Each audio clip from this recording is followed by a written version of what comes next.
Zobudil ma náramok, že srdce málo bije. Vraj spálim kalórie, len keď vypnem Wi-Fi siete.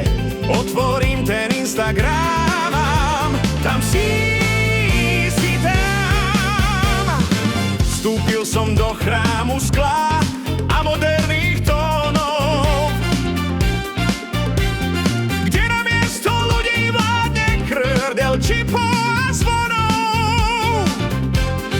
Samoobslužná zóna, môj osudový revír.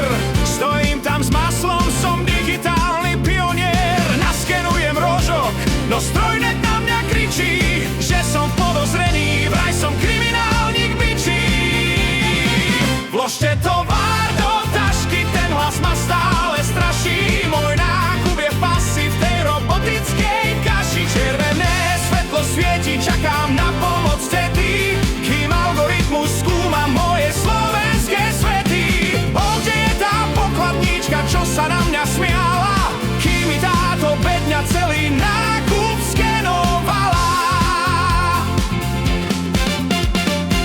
Pípam tie jogurty, a keby som hral solo, no váha mi vraví, že tam niečo navyše bolo. Neočakávaný tovar, relet prístroj zlostne. Stojím tam jak žiak, čo prepadol neúprosne. Chcel som byť rýchly